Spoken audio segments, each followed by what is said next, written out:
নমস্কার বন্ধুরা, আমি পায়েল আর আপনারা শুনছেন পিএমজি অডিও। এখন আমি আপনাদের পড়ে শোনাচ্ছি রবীন্দ্রনাথ ঠাকুরের লেখা গল্প শুভ দৃষ্টি। আজকের গল্প আপনাদের কেমন লাগলো নিচে অবশ্যই কমেন্ট করে জানান। আর যেসব বন্ধুরা এখনো সাবস্ক্রাইব করেননি তাদের যদি নিত্য নতুন স্বাদের বাংলা অডিও স্টোরি শুনতে ভালো লাগে তাহলে চটপট সাবস্ক্রাইব করুন পিএমজি অডিও। আর আপনাদের ভালো লাগার গল্পগুলো শেয়ার করে নিন পরিচিত বন্ধু-বান্ধব বা আত্মীয়-স্বজনের সঙ্গে। শুরু করছি আজকের গল্প শুভ দৃষ্টি। কান্তিচন্দ্রের বয়স অল্প, তথাপি স্ত্রী বিয়োগের পর দ্বিতীয় স্ত্রীর অনুসন্ধানে ক্ষান্ত থাকিয়া পশু পক্ষী শিকারেই মনোনিবেশ করিয়াছেন। দীর্ঘ কৃশ কঠিন লঘু শরীর, তীক্ষ্ণ দৃষ্টি, অব্যর্থ লক্ষ্য, সাজসজ্জায় পশ্চিম দেশীর মতো। সঙ্গে সঙ্গে কুস্তিগির হীরা সিং, ছক্কনলাল এবং গাইয়ে বাজিয়ে খাঁ সাহেব, মিয়া সাহেব অনেকে ফিরিয়া থাকে। অকর্মণ্য অনুচর পরিচরেরও অভাব নাই। দুই চারিজন শিকারী বন্ধুবান্ধব লইয়া অঘ্রাণের মাঝামাঝি কান্তিচন্দ্র নৈদিঘির বিলের ধারে শিকার করিতে গিয়াছেন। নদীতে দুইটি বড় বোটে তাহাদের বাস। আরো গোটা তিন চার নৌকোয় চাকর বাকরের দল গ্রামের ঘাট ঘিরিয়া বসিয়া আছে। গ্রামবধূদের জল তোলা স্নান করা প্রায় বন্ধ। সমস্ত দিন বন্দুকের আওয়াজে জল স্থল কম্পমান। সন্ধেবেলায় ওস্তাদি গলায় তান কর্তবে পল্লীর নিদ্রা তন্দ্রা তিরোহিত। একদিন সকালে কান্তিচন্দ্র বোটে বসিয়া বন্দুকের চোং সযত্নে সহস্তে পরিষ্কার করিতেছেন। এমন সময়ে অনতি দূরে হাঁসের ডাক শুনিয়া চাহিয়া দেখিলেন একটি বালিকা দুই হাতে দুইটি তরুণ হাঁস বক্ষে চাপিয়া ধরিয়া ঘাটে আনিয়াছে। নদীটি ছোট, প্রায় স্রোতহীন, নানা জাতীয় শৈবালে ভরা। বালিকা হাঁস দুইটিকে জলে ছাড়িয়া দিয়া একেবারে আয়ত্তের বাহিরে না যায় এইভাবে ত্রস্ত সতর্ক স্নেহে তাহাদের আগলাইবার চেষ্টা করিতেছে। এইটুকু বুঝা গেল অন্যদিন সে তাহার হাঁস জলে ছাড়িয়া দিয়া চলিয়া যাইত, কিন্তু সম্প্রতি শিকারীর ভয়ে নিশ্চিন্ত চিত্তে রাখিয়া যাইতে পারিতেছে না। মেয়েটির সৌন্দর্য নিরতিশয় নবীন, যেন বিশ্বকর্মা তাহাকে সদ্য নির্মাণ করিয়া ছাড়িয়া দিয়াছেন।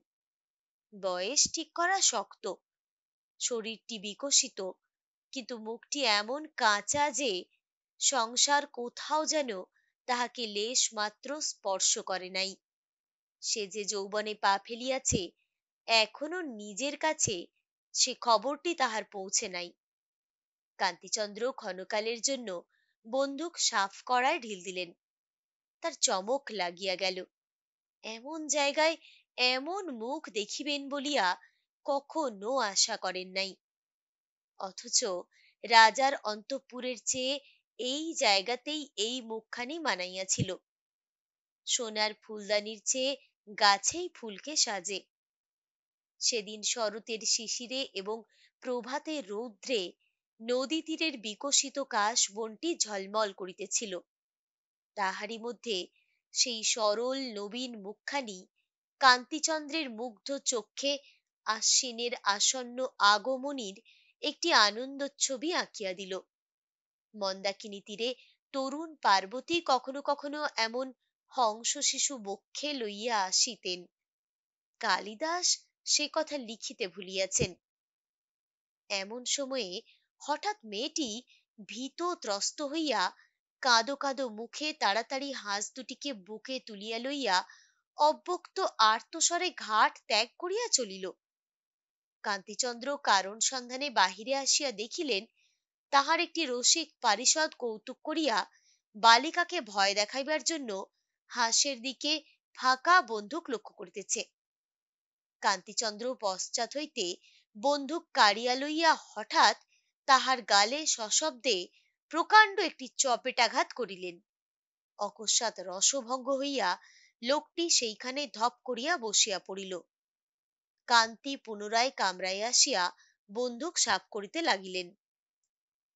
সেই দিন বেলা প্রহর তিনেকের সময়ে গ্রাম পথের ঘন ছায়ার মধ্য দিয়া শিকারীর দল শস্য ক্ষেতের দিকে চলিয়াছিল। তাহারই মধ্যে একজন বন্দুকের আওয়াজ করিয়া দিল। কিছু দূরে বাঁশ ছাড়ের উপর হইতে কি একটা পাখি আহত হইয়া ঘুরিতে ঘুরিতে ভিতরের দিকে পড়িয়া গেল। কৌতূহলী কান্তিচন্দ্র পাখির সন্ধানে ঝোপঝাড় ভেদ করিয়া ভিতরে গিয়া দেখিলেন একটি সচ্ছল গৃহস্থ ঘর। প্রাঙ্গণে সারি সারি ধানের গোলা। পরিচ্ছন্ন বৃহৎ গোয়াল ঘরের কুলগাছতলায় বসিয়া সকালবেলাকার সেই মেয়েটি একটি আহত ঘুঘু বুকের কাছে তুলিয়া উচ্ছ্বসিত হইয়া কাঁদিতেছে এবং গামলার জলে অঞ্চল ভিজাইয়া পাখির চঞ্চুপুটের মধ্যে জল নিংড়াইয়া দিতেছে। পোষা বিড়ালটা তাহার কোলের উপর দুই পা তুলিয়া ঊর্ধ্বমুখে ঘুঘুটির প্রতি উৎসুক দৃষ্টিপাত করিতেছে। বালিকা মধ্যে মধ্যে তাহার নাসিকাগ্রভাগে তর্জনী আঘাত করিয়া লুব্ধ জন্তুর অতিরিক্ত আগ্রহ দমন করিয়া দিতেছে। পল্লীর নিস্তব্ধ মধ্যাহ্নে একটি গৃহস্থ প্রাঙ্গণের সচ্ছল শান্তির মধ্যে এই করুণ ছবি এক মুহূর্তেই কান্তিচন্দ্রের হৃদয়ের মধ্যে আঁকা হইয়া গেল। বিরল পল্লব গাছটির ছায়া ও রৌদ্র বালিকার ক্রোড়ের উপর আসিয়া পড়িয়াছে। অদূরে আহার পরিতৃপ্ত পরিপুষ্ট গাভী আলস্যে মাটিতে বসিয়া শৃঙ্গ ও পুচ্ছ আন্দোলনে পিঠের মাছি তাড়াইতেছে। মাঝে মাঝে বাঁশের ঝাড়ে ফিসফিস কথার মতো নূতন উত্তর বাতাসের খসখস শব্দ উঠিতেছে। সেদিন প্রভাতে নদী তীরে বনের মধ্যে যাহাকে বনশ্রীর মতো দেখিতে হইয়াছিল, আজ মধ্যাহ্নে নিস্তব্ধ গোষ্ঠ প্রাঙ্গণ ছায়ায় তাহাকে স্নেহ বিগলিত গৃহলক্ষ্মীটির মতো দেখিতে হইল। কান্তিচন্দ্র বন্দুক হস্তে হঠাৎ এই ব্যথিত বালিকার সম্মুখে আসিয়া অত্যন্ত কুণ্ঠিত হইয়া পড়িলেন। মনে হইল যেন বমাল শুদ্ধ চোর ধরা পড়িলাম। পাখিটি যে আমার গুলিতে আহত হয় নাই, কোনো প্রকারে এই কৈফিয়তটুকু দিতে ইচ্ছা হইল। কেমন করিয়া কথাটি পারিবেন ভাবিতেছেন, এমন সময়ে কুটির হইতে কে ডাকিল, সুধা! বালিকা যেন চমকিত হইয়া উঠিল। আবার ডাক পড়িল, সুধা! তখন সে তাড়াতাড়ি পাখিটি লইয়া কুটির মুখে চলিয়া গেল। কান্তিচন্দ্র ভাবিলেন, নামটি উপযুক্ত বটে, সুধা। কান্তি তখন দলের লোকের হাতে বন্দুক রাখিয়া সদর পথ দিয়া সেই কুটিরের দ্বারে আসিয়া উপস্থিত হইলেন। দেখিলেন একটি প্রৌঢ় বয়স্ক মুণ্ডিত মুখ শান্তমূর্তি ব্রাহ্মণ দাওয়ায় বসিয়া হরিভক্তি বিলাস পাঠ করিতেছেন। ভক্তিমণ্ডিত তাহার মুখের সুগভীর স্নিগ্ধ প্রশান্ত ভাবের সহিত কান্তিচন্দ্র সেই বালিকার দয়ার্দ্র মুখের সাদৃশ্য অনুভব করিলেন। কান্তি তাহাকে নমস্কার করিয়া কহিলেন, তৃষ্ণা পাইয়াছে ঠাকুর, এক ঘটি জল পাইতে পারি কি? ব্রাহ্মণ তাড়াতাড়ি তাহাকে অভ্যর্থনা করিয়া বসাইলেন এবং ভিতর হইতে পিতলের রেকাবিতে কয়েকটি বাতাসা ও কাঁসার ঘটিতে জল লইয়া স্বহস্তে অতিথির সম্মুখে রাখিলেন। কান্তি জল খাইলে পর ব্রাহ্মণ তার পরিচয় লইলেন। কান্তি পরিচয় দিয়া কহিলেন, ঠাকুর, আপনার যদি কোনো উপকার করিতে পারি তো কৃতার্থ হই। নবীন বাড়ুজ্যে কহিলেন, বাবা, আমার আর কি উপকার করিবে? তবে সুধা বলিয়া আমার এক কন্যা আছে, তাহার বয়স হইতে চলিল। তাহাকে একটি সৎ পাত্রে দান করিতে পারিলেই সংসারের ঋণ হইতে মুক্তি লাভ করি। কাছে কোথাও ভালো ছেলে দেখি না, দূরে সন্ধান করিবার মতো সামর্থ্যও নাই। ঘরে গোপীনাথের বিগ্রহ আছে, তাহাকে ফেলিয়া কোথাও যায় নাই। কান্তি কহিলেন, আপনি নৌকায় আমার সহিত সাক্ষাৎ করিলে পাত্র সম্বন্ধে আলোচনা করিব। এদিকে কান্তির প্রেরিত চরগণ বন্দ্যোপাধ্যায়ের কন্যা সুধার কথা যাহাকেই জিজ্ঞাসা করিল, সকলেই এক বাক্যে কহিল, এমন লক্ষ্মী স্বভাবা কন্যা আর হয় না। পরদিন নবীন বোটে উপস্থিত হইলে কান্তি তাহাকে ভূমিষ্ঠ হইয়া প্রণাম করিলেন এবং জানাইলেন, তিনি ব্রাহ্মণের কন্যাকে বিবাহ করিতে ইচ্ছুক আছেন। ব্রাহ্মণ এই অভাবনীয় সৌভাগ্যে রুদ্ধ কণ্ঠে কিছুক্ষণ কথাই কহিতে পারিলেন না। মনে করিলেন কিছু একটা ভ্রম হইয়াছে। কহিলেন, আমার কন্যাকে তুমি বিবাহ করিবে? কান্তি কহিলেন, আপনার যদি সম্মতি থাকে আমি প্রস্তুত আছি। নবীন আবার জিজ্ঞাসা করিলেন, সুধাকে? উত্তরে শুনিলেন, হ্যাঁ। নবীন স্থিরভাবে কহিলেন, তা দেখাশোনা? কান্তি যেন দেখেন নাই ভান করিয়া কহিলেন, সেই একেবারে শুভ দৃষ্টির সময়। নবীন গদগদ কণ্ঠে কহিলেন, আমার সুধা বড় সুশীলা মেয়ে, রাধাবাড়া ঘরকন্যার কাজে অদ্বিতীয়। তুমি যেমন না দেখিয়াই তাহাকে বিবাহ করিতে প্রস্তুত হইয়াছ, তেমনি আশীর্বাদ করি আমার সুধা পতিব্রতা সতীলক্ষ্মী হইয়া চিরকাল তোমার মঙ্গল করুক, কখনো মুহূর্তের জন্য তোমার পরিতাপের কারণ না ঘটুক। কান্তি আর বিলম্ব করিতে চাহিলেন না। মাঘ মাসেই বিবাহ স্থির হইয়া গেল। পাড়ার মজুমদারদের পুরাতন কোঠাবাড়িতে বিবাহের স্থান স্থির হইয়াছে। বর হাতি চড়িয়া মশাল জ্বালাইয়া বাজনা বাজাইয়া যথা সময়ে আসিয়া উপস্থিত। নতশির টোপর পরা চন্দন চর্চিত সুধাকে ভালো করিয়া যেন দেখিতে পাইলেন না। উদ্বেলিত হৃদয়ের আনন্দে চোখে যেন ধাঁধা লাগিল।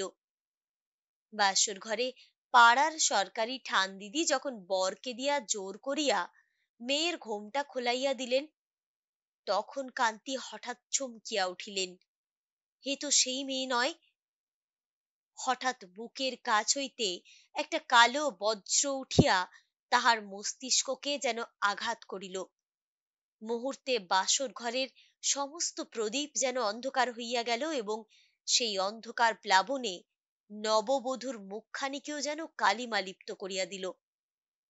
কান্তিচন্দ্র দ্বিতীয়বার বিবাহ করিবেন না বলিয়া মনে মনে প্রতিজ্ঞা করিয়াছিলেন। সেই প্রতিজ্ঞা কি এমনি একটা অদ্ভুত পরিহাসে অদৃষ্ট তুড়ি দিয়া ভাঙিয়া দিল? কত ভালো ভালো বিবাহের প্রস্তাব অগ্রাহ্য করিয়াছেন, কত আত্মীয় বন্ধু বান্ধবদের সানুনয় অনুরোধ অবহেলা করিয়াছেন, উচ্চ কুটুম্বিতার আকর্ষণ, অর্থের প্রলোভন, রূপ খ্যাতির মোহ সমস্ত কাটাইয়া অবশেষে কোন এক অজ্ঞাত পল্লীগ্রামে বিলের ধারে এক অজ্ঞাত দরিদ্রের ঘরে এত বড় বিড়ম্বনা! লোকের কাছে মুখ দেখাইবেন কি করিয়া? শ্বশুরের উপরে প্রথমটা রাগ হইল। প্রতারক এক মেয়ে দেখাইয়া আর এক মেয়ের সহিত আমার বিবাহ দিল। কিন্তু ভাবিয়া দেখিলেন, নবীন তো তাহাকে বিবাহের পূর্বে কন্যা দেখাইতে চান নাই এমন নয়, তিনি নিজেই দেখিতে অসম্মত হইয়াছিলেন। বুদ্ধির দোষে যে এত বড় ঠকাটা ঠকিয়াছেন, সে লজ্জার কথাটা কাহারও কাছে প্রকাশ না করাই শ্রেয় বিবেচনা করিলেন। ঔষধ যেন গিলিলেন, কিন্তু মুখের তারটা বিগড়াইয়া গেল। বাসর ঘরের ঠাট্টা আমোদ কিছুই তাহার কাছে রুচিল না। নিজের এবং সর্বসাধারণের প্রতি রাগে তাহার সর্বাঙ্গ জ্বলিতে লাগিল।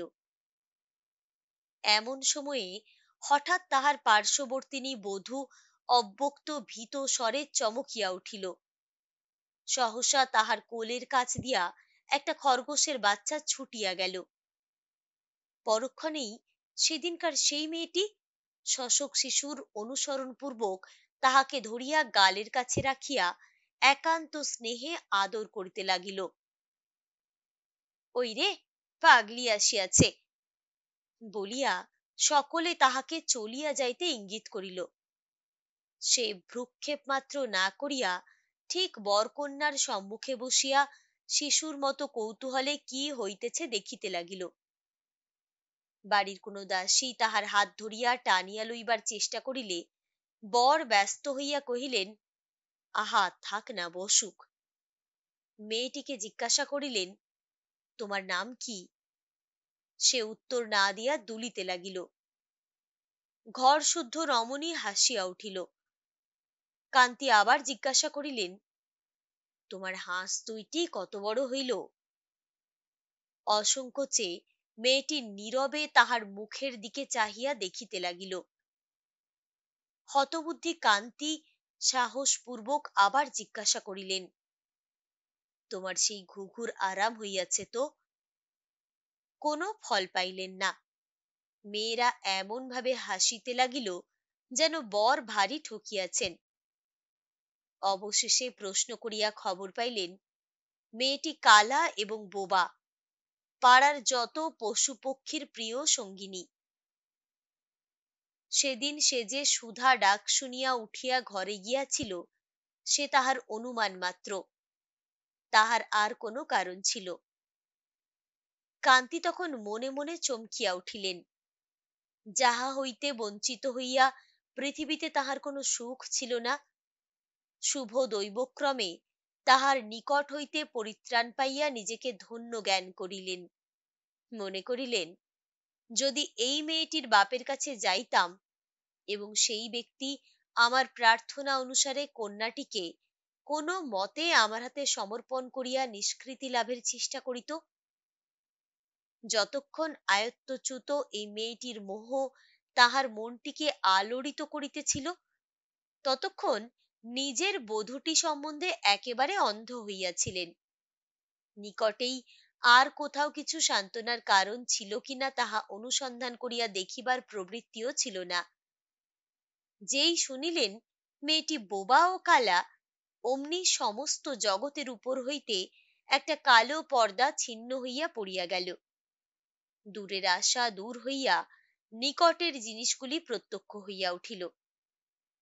সুগভীর পরিত্রাণের নিঃশ্বাস ফেলিয়া কান্তি লজ্জাবনত বধূর মুখের দিকে কোনো এক সুযোগে চাহিয়া দেখিলেন। এতক্ষণে যথার্থ শুভ দৃষ্টি হইল। চর্মচক্ষুর অন্তরালবর্তী মনোনেত্রের ওপর হইতে সমস্ত বাধা খসিয়া পড়িল। হৃদয় হইতে এবং প্রদীপ হইতে সমস্ত আলোক বিচ্ছুরিত হইয়া একটিমাত্র কোমল কুমার মুখের উপরে প্রতিফলিত হইল। কান্তি দেখিলেন একটি স্নিগ্ধ শ্রী, একটি শান্ত লাবণ্যে মুখখানি মণ্ডিত। বুঝিলেন নবীনের আশীর্বাদ সার্থক হইবে।